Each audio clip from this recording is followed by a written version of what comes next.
ఇలా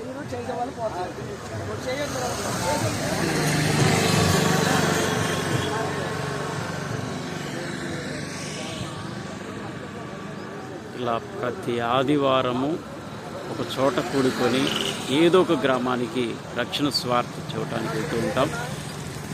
సో దయచేసి బైక్స్ మీద వెళ్తున్నాం. బైక్స్ మీద కీకారణ్యంలో అడవుల్లో ఉన్న తండాలకి వెళ్తున్నప్పుడు కొంచెం డేంజర్గానే ఉంటుంది. సో దయచేసి ఒక వ్యాన్ కోసమే ప్రార్థించండి please. Praise the lord, praise the lord.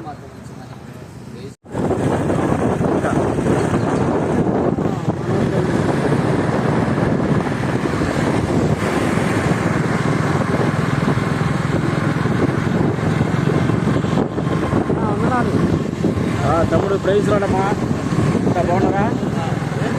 Phone నేలలో పడదన్నా, నేలలో పడితే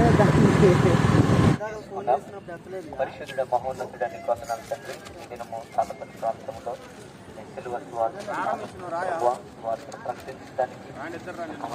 ఈరోజు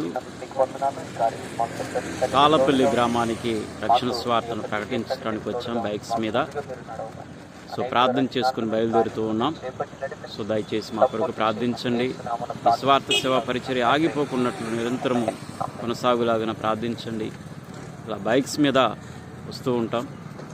వెళ్తున్నప్పుడు చీకట్లో కీకారణ్యంలో తండాలకు వెళ్తున్నప్పుడు బైక్స్ మీద డేంజర్గా ఉంటుంది.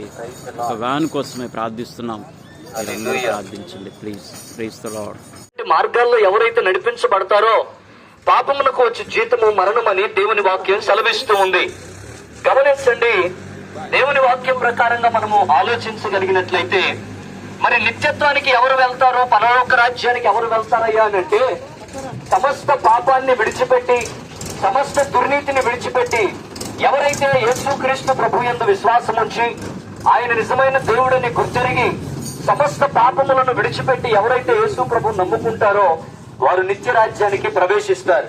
కనుక ఒకవేళ ఈ యంత్ర శబ్దము ద్వారా దేవుని మాటలు వినుచున్నటువంటి ఎవరైనా సరే దయచేసి గమనించండి. మీరు బలహీనతలో ఉన్నారా, లేకపోతే ఐహిక సంబంధమైనటువంటి విచారములలో, లోక సంబంధమైనటువంటి పాపములలో ఒకవేళ బ్రతుకుతూ ఉన్నట్లయితే దయచేసి గమనించండి. యేసుక్రీస్తు ప్రభువారు కల్వరి శిలువలో మన పాపముల కొరకే తన రక్తాన్ని ధారగా పోసి తన ప్రాణాన్ని పణంగా పెట్టాడు. కనుక ఎవరైతే యేసుక్రీస్తునందు విశ్వాసం ఉంచుతారో వారు పరలోక రాజ్యాన్ని సంపాదించుకుంటారు. ఈ భూమి మీద మనం ఏం సంపాదించుకున్నా సంపాదించుకోకపోయినా దేవుని రాజ్యాన్ని సంపాదించుకుంటే నిత్యమైన సంతోషాన్ని అనుభవిస్తాం. ఆ దేవుని రాజ్యాన్ని పొందుకోవాలి అని అంటే ఏకైక మార్గం యేసు ప్రభువారు. Praise the lord. మన రక్షకుడు ప్రభు అయిన యేసుక్రీస్తు నామములో మీ అందరికీ శుభాలు తెలియజేస్తూ ఉన్నాం. ఈరోజు మాచర్ల పట్టణానికి కొంచెం దూరంలో ఉన్నటువంటి తాళపల్లి గ్రామానికి యేసుక్రీస్తు వారి యొక్క రక్షణ స్వార్థను ప్రకటించడానికి వచ్చాం సహోదరులుగా, సహోదరులుగా. సో అందరము కూడా బైక్స్ మీదే వస్తూ ఉన్నాం, బైక్స్ మీదే పోతూ ఉన్నాం. సో దయచేసి కేకారణ్యంలో ఉన్నటువంటి గ్రామాలకు, తండాలకు ఈ విధంగా యేసుక్రీస్తు యొక్క రక్షణ స్వార్థను ప్రకటిస్తూ ఉన్నాం.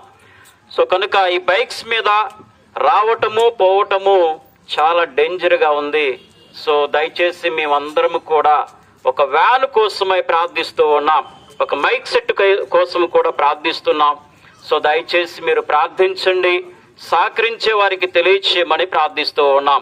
సో దయచేసి ఈ మనవని మీ ప్రతిదిన ప్రార్థనలో జ్ఞాపకం చేసుకోమని మీ ఆత్మీయ సహోదరుడిగా బ్రతిమలాడుచూ ఉన్నాం. Praise the lord, praise the lord. దేవునికి స్తుతి, మహిమ, ఘనత, ప్రభావాలు చెల్లునుగాక. ఆమేన్.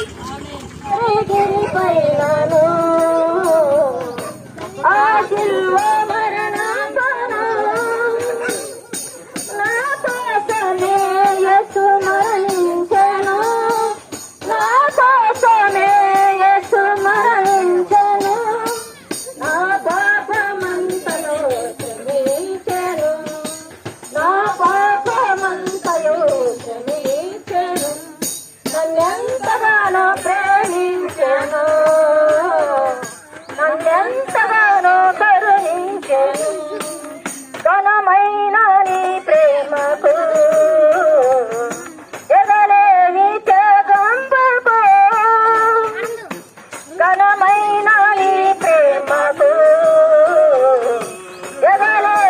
త్యాగంబకు ఏమితను నేనేమితను ఏమితను నేనేమితను నన్ను నేను ఆ ప్రభుకు సమర్పింతును నన్ను నేను ఆ ప్రభుకు సమర్పింతును నన్నెంతగానో ప్రేమించెను నన్నెంతగానో కరుణించెను నా యేసును నా పాపము నా శాపము తొలగించెను నన్ను కరుణించెను నన్నెంతగానో ప్రేమించెను నన్నెంతగానో కరుణించెను.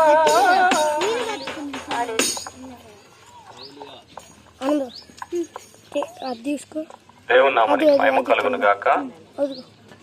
ప్రియమైన సహోదరి సహోదరులారా, ఈ యొక్క సాయంకాల సమయంలో మిమ్ములను మీ గ్రామాన్ని ప్రేమించి దేవుని వాక్యాన్ని యేసు క్రీస్తును గుర్చిన రక్షణ సువార్తను మరి మీకు అందించడానికి మిమ్మల్ని ప్రేమించి మీ మధ్యకు వచ్చున్నాం.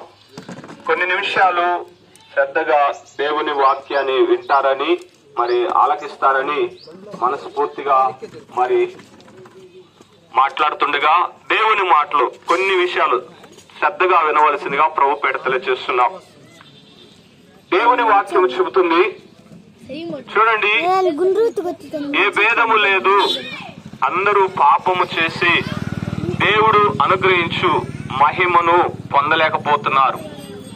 అదే దేవుని వాక్యం తెలియజేస్తుంది, నీతివంతుడు ఒక్కడునూ లేడు, అందరూ పాపం చేసి దేవుని నుండి తొలగిపోయారని దేవుని వాక్యం తెలియజేస్తుంది. ఇంతకీ భూమి మీద మనుషులు ఎవరైనా నీతివంతులు ఉన్నారా, పరిశుద్ధులు ఉన్నారా అని చూస్తే ఎవరు లేరు. అయితే యేసు క్రీస్తు ప్రభువారు జీవిస్తున్న దినాల్లో, యేసు క్రీస్తు ప్రభువారు చేస్తున్న పరిచర్యలో చూడండి ప్రేమిని వాళ్ళరా, ఒక పాపాత్మురాలైన స్త్రీ యేసయ్య చెంతకు తేబడది. ఒక స్త్రీ ఒక పరాయి పురుషుడితో మరి సాంగత్యములో ఉన్నప్పుడు ఆ ఊరు వారందరూ కూడా పట్టుకొని ఆ స్త్రీని యేసయ్య ఎదుటి తెచ్చిపెట్టారు.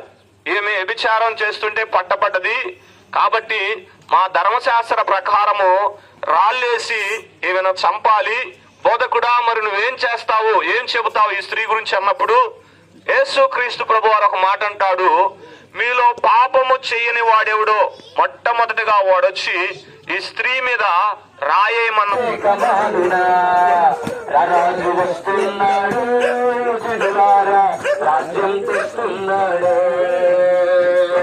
త్వరపడి వేగమే రండి ప్రియులారా, ప్రభుని చేరగరండి. పాపానికి జీతం రెండవ మరణం, అది అగ్ని గుండము, అందులో వేదన. పాపానికి జీతం రెండవ మరణం, అది అగ్ని గుండము, అందులో వేదన. అందుకే మహిమకు యేసే మార్గము జీవము, మహిమకు యేసే మార్గము జీవము. అందుకే నన్ను యేసయ్య పిలిచినాడు, నిన్నే నన్ను యేసయ్య పిలిచినాడు, నిన్నే నన్ను యేసయ్య పిలిచినాడు, నిన్నే తమ్ముడు. ప్రపంచానికి నడుబొడ్డైనటువంటి యెరూషలేములోని బెత్లెహేం అనే కుగ్రామములో దేవాది దేవుడు సృష్టికర్త, సకల చరాచర సృష్టిని కలగచేసినటువంటి ఆ దేవాది దేవుడు ఈ యొక్క లోకానికి సర్వ మానవాళి పాప పరిహారార్థమై యేసుక్రీస్తు యొక్క నామాన్ని ధరించి ఈ లోకానికి రావలసి వచ్చింది. ఆయన ఈ లోకానికి రావటానికి ప్రధానమైన కారణము ఆయన సృష్టించుకున్నటువంటి ఈ జనాంగము. ఇప్పుడు ప్రస్తుతానికి 2025 ఏప్రిల్ 4వ తారీఖునున్నాము. ఇప్పటికీ ప్రపంచ జనాభా 900 కోట్ల మంది జనాభా ఉంది. వీరందరినీ సృష్టించిన వాడు నేను ప్రకటిస్తున్న ప్రభు అయిన యేసుక్రీస్తు.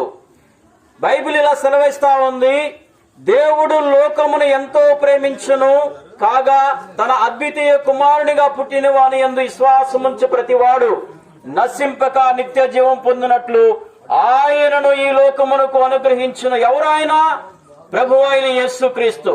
నేను ప్రకటిస్తున్నటువంటి ప్రభు అయిన యేసుక్రీస్తు ప్రతి మానవుణ్ణి మిక్కటమైన అత్యున్నతమైన ప్రేమతో ప్రేమిస్తున్నవాడు. ఆ ప్రేమ ఎలాంటిదంటే తల్లిదండ్రులు చూపించలేని ప్రేమ, కొడుకులు, కుమార్తెలు, బంధువులు, స్నేహితులు, శ్రేయోభిలాషులు ఇంకా ఎవరూ కూడా చూపించలేని అత్యున్నతమైన ప్రేమతో ప్రతి ఒక్కరిని ప్రేమిస్తా ఉన్నవాడు నేను ప్రకటిస్తున్న ప్రభు అయిన యేసుక్రీస్తు. ఆయన ప్రేమకు అవధులు లేవు. కులమత వర్గ వర్ణ ప్రాంతీయాలకు అతీతంగా అందరినీ ప్రేమిస్తున్నవాడు. ఆయన ప్రేమ ఎంత ఉన్నతమైంది అంటే నీకు బదులుగా నాకు బదులుగా సర్వ మానవాళి పాప పరిహారార్థమై ఆయన అమూల్యమైన శ్రేష్టమైనటువంటి జీవితాన్ని మనందరి కొరకు పణంగా పెట్టి శిలువలో మరణించి సమాధి చేయబడి తిరిగి లేచినంతగా ఆయన మనపై ప్రేమను చూపిస్తా ఉన్నాడు. మానవుని యొక్క జీవితము నీటి మీద బుడగ లాంటిది, రాలిపోయే గడ్డి పువ్వు లాంటిది. బైబిల్ ఇలా సెలవిస్తా ఉంది, ఓ మానవుడా, నీ జీవం ఏపాటిది, ఇంతలో కనిపించి అంతలో మాయమయ్యే ఆవిరి వంటిది కాదా? ఎందుకు ఈ హంగులు, ఆర్భాటాలు, కక్షలు, కార్పణ్యాలు, అసూయ, ద్వేషము ఇవన్నీ ఎందుకు? ఇంతలో కనిపించి అంతలో మాయమయ్యేటువంటి ఆవిరి వంటిది నీ జీవితము. కనుక ఈ లోకములో మానవ జీవితం శాశ్వతం అని చెప్పి భ్రమపడుతున్నావేమో, కలలు కంటున్నావేమో. మానవ జీవితం శాశ్వతం కాదు ప్రియమైనటువంటి దేవుని బిడ్డలారా. ఏ క్షణం ఏం జరుగుతుందో చెప్పలేనటువంటి పరిస్థితిలో ఉన్నది మానవ జీవితం. కనుక మానవుని ముందు 2 మార్గాలు ఉంచబడి ఉన్నాయి. ఒకటి పరలోకము, 2 నరకము. నరకము భయంకరమైనటువంటి ప్రదేశము. దాన్ని వర్ణించడము, ఆ బాధను వర్ణించడము ఎవరి తరము కాదు. అక్కడ పండ్లు కొరుకుటయు, అగ్ని ఆరదు, పురుగు చావదు, మరణము రమ్మన్నా మానవునికి రాదు. యుగ యుగాలు నీ ఆత్మ అగ్నిలో కాలుతూనే ఉంటుంది. అది అలాగే పరలోకం అనేది ఉంది. పరలోకము మహిమ ప్రపంచము, సృష్టికర్తతో నిత్యత్వంలో సహవాసం చేసేటువంటి ప్రదేశము. కనుక ప్రియమైనటువంటి దేవుని బిడ్డలారా, బైబిల్లో దేవుడు స్వయంగా ఇలా సెలవిస్తా ఉన్నాడు, నేనే మార్గమును సత్యమును జీవమునై ఉన్నాను, నా ద్వారా తప్ప ఎవరునూ తండ్రి యొద్దకు లేదా పరలోకానికి రాలేరు అన్నాడు. అవును, ఆయన నీ కోసం ప్రాణం పెట్టినటువంటి యేసుక్రీస్తును నమ్మి విశ్వసించి పాపాన్ని విసర్జించి పరిశుద్ధునిగా బ్రతుకు, నిన్ను వల్లి నీ పొరుగు అని ప్రేమించు, నీ బాల్య దినములందే నీ సృష్టికర్తను జ్ఞాపకం చేసుకో. నీ దేవుడు ఎవరో, నిన్ను సృష్టించిన వాడు ఎవరో తెలుసుకోవాల్సిన బాధ్యత ప్రతి ఒక్కరి మీద ఉంది. అట్టి కృప, అట్టి జ్ఞానము దేవుడు మనందరికీ దయచేయునుగాక. ఆమేన్, ఆమేన్, ఆమేన్. ప్రార్థన చేసుకుందాం. ప్రియమైన దేవుని బిడ్డలారా, మీరు ఎవరైనా వ్యాధి బాధలతో బాధపడుతున్నా, చెప్పుకోలేని సమస్యలతో ఇబ్బంది పడుతున్నా, కుటుంబ సమస్యలతో బాధపడుతూ ఉన్నా, నేను ప్రకటిస్తున్న ప్రభు అయిన యేసుక్రీస్తు నిన్ను రక్షించడానికి సమర్థుడు. ఆయనే గొప్ప దేవుడని తెలుసుకో. ప్రార్థనలో ఏకీభవించి ఒక అద్భుతం కొరకు, ఒక స్వస్థ కొరకు. మహాపరిశుద్ధుడా, మహాగరుడానికి వందనాలయ్యా. ఆశ్చర్యకరుడు, ఆలోచనకర్త, నిత్యుడు తండ్రివి, బలవంతులైన దేవుడు, సమాధానకర్తమైన ప్రభువు నీవే. కొన్ని నిమిషాల ప్రభు రక్షకుడు అయిన నీ సువార్తను ప్రకటించున్నావు. ఈ వీధిలో, ఈ ప్రాంతంలో విన్నటువంటి ప్రతి వాని హృదయములో కార్యము జరిగించండి. రక్షించేవాడవు నీవు, స్వస్థపరచువాడవు నీవు, మారుమనసు దయచేవాడవు నీవు, పాపము నుంచి ముక్తి దయచేవాడవు నీవు, మరణ పడక మీద ఉన్న వారిని జీవముతో లేవనెత్తువాడవు నీవు నాయన. మేము నిమిత్త మాత్రం శిలువ చాటును మమ్మల్ని మరణి చేసుకుని, మా నోటిని బోరుగా వాడుకొని, మమ్మల్ని సాధనంగా వాడుకొని ప్రభా మీ వాక్కులు వినిపిస్తున్న విధానాన్ని బట్టి వందనాలయ్యా. కార్యము జరిగించండి, స్వస్థత జరిగించండి, అద్భుతాలు జరిగించండి. మారుమనసు లేని వారికి మారుమనసు దాయిచేయండి. అప్పుల బాధలో ఉన్న వారికి విడుదల, ఆర్థిక అభివృద్ధి దాయిచేయమని, సాతాను పేర్ల చేత, మాంత్రిక తాంత్రిక శక్తుల చేత పీడించబడుతున్న వారికి నజరేయుడైన యేసుక్రీస్తు నామములో విడుదల కలుగునుగాక. ప్రభువా, ఈ ప్రార్థన ఆలకించి ఈ ప్రాంతంలో ఉన్నటువంటి ప్రతి ప్రజలు రక్షించి ప్రభువా నీ నామములో వారిని తీసుకున్నందుకు మా పక్షంగా మా ప్రార్థన ఆలకించి జవాబిచ్చిన నమ్ముతూ నజరేయుడైన యేసుక్రీస్తు నామమున అడిగి వేడుకొనుచున్నాము తండ్రి. ఆమేన్, ఆమేన్. Praise the lord, praise the lord. స్తుతి, మహిమ, ఘనత, ప్రభావాలు యేసు ప్రభువుకే చెల్లునుగాక.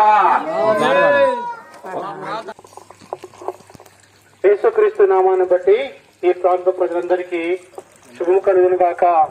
ప్రియ దేవుని పిల్లారా, యేసుక్రీస్తుని గురించి మీకు తెలియచేయట్లో మేము ఎంతో సంతోషిస్తూ ఉన్నాం. ఎందుకంటే మనమందరము దేవుని పిల్లలమే కనుక ఎవరునూ నశించిపోవట ఏమాత్రము దేవునికి ఇష్టం లేదు. కనుక మేము తెలుసుకున్నటువంటి ఈ రక్షణ సువార్తను మీకు తెలియపరచడంలో ఎంతో ఆనందిస్తూ ఉన్నాం. ప్రియ దేవుని పిల్లారా, యేసుక్రీస్తు ఈ లోకానికి రక్షకుడిగా వచ్చినాడు. ఆయన ఎందుకు ఈ లోకానికి రక్షకుడిగా వచ్చిన అంటే ప్రతి ఒక్క వ్యక్తి పాపంలో నశించిపోట ఆయనకి ఏమాత్రం ఇష్టం లేదు కనుక పాపం వల్ల వచ్చే జీవితం ఏంటయా అంటే మరణమని బైబిల్ సెలవిస్తా ఉంది. ఇట్టి మరణాన్ని నుంచి, రుగ్మతాల నుంచి, బాధల నుంచి, వ్యాధుల నుంచి, వీటన్నిటి నుంచి విడిపింపబడి సుఖ సంతోషాలతో జీవించాలంటే, మానవుడు సత్యంగా జీవించాలంటే, నిర్భయంగా జీవించాలంటే, మానవుని హృదయంలో ఉన్నటువంటి బాధ పోవాలి అంటే ఏం కావాలంటే మానవునికి మనశ్శాంతి కావాలి. చాలా మంది అనుకుంటా ఉంటారు, అయ్యో ఎంత సంపాదించినా ఏం ప్రయోజనం అండి, మాకు మనశ్శాంతి లేదండి, ఆ కుటుంబంలో నెమ్మది లేదండి అని ఇలా చెప్తా ఉంటారు. అయితే ప్రియ దేవుని పిల్లారా, యేసు క్రీస్తుని గురించి మనం తెలుసుకుంటే యేసు ప్రభువు అంటున్నారు, నా శాంతిని మీకు అనుగ్రహిస్తా ఉంటున్నాడు. కనుకనే ప్రియ దేవుని పిల్లారా, యేసు క్రీస్తు గురించి మనం తెలుసుకొని ఆయన రక్షకుడని, ఆయన విమోచకుడని, ప్రతి ఒక్క పాపము నుంచి, శాపము నుంచి విడుదల కలుగ చేసి పాపము లేదు కనుక అప్పుడు మనిషికి శాంతి వస్తుందని, మనశ్శాంతి వస్తుందని మనం గ్రహించగలుగుతా ఉన్నాము. కనుక ప్రియ దేవుని పిల్లారా, బైబిల్ ఈ రీతిగా సెలవిస్తుంది, ఎందరూ దేవుని యేసుక్రీస్తు దేవుని తమ నోటితో ఒప్పుకొని హృదయమందు విశ్వసించి ఆ దేవుని అంగీకరిస్తారో వారందరికీ దేవుని పిల్లల అధికారము దేవుడు అనుగ్రహిస్తున్నాడు. సో దేవుని పిల్లల అధికారము ఎంతమంది అయితే పొందుకుంటారో వారందరూ చనిపోయిన తర్వాత పరలోక రాజ్యంలో ఉండటానికి ప్రభువే వారికి అవకాశం ఇస్తున్నారు. కనుక ఏ లోకంలో మనం జీవించిన ఆ యొక్క జీవిత కాలము ఎంతనే కావచ్చు, ఏ విధమైన కావచ్చు, మహా అయితే ఎన్ని దినాలు జీవిస్తారో ఎవరికి తెలియదు. ఎందుకంటే మన జీవం కొంతసేపు కనపడి అంతలో మాయమైపోయి ఆవిరి వంటి రోజుగా కనబడతా ఉంటుంది. కనుక ఎట్టి జీవితము ఎప్పుడు ముగించిందో మనకు తెలియదు. కనుక మనం జీవితం ముగించిన తర్వాత పరలోకరాజ్యానికి వెళ్ళాలి అంటే యేసు ఒక్కడే మార్గం అని మనకి ఇక్కడ స్పష్టంగా తెలియజేయబడుతోంది. కనుక ప్రియ సహోదరి సహోదరులారా, ఈ లోకంలో మనం బ్రతికి ఉన్నంత కాలము నీవు నిన్ను వల్ల నీ పొరుగు వాడిని ప్రేమించమని దేవుడు సెలవిస్తా ఉన్నాడు.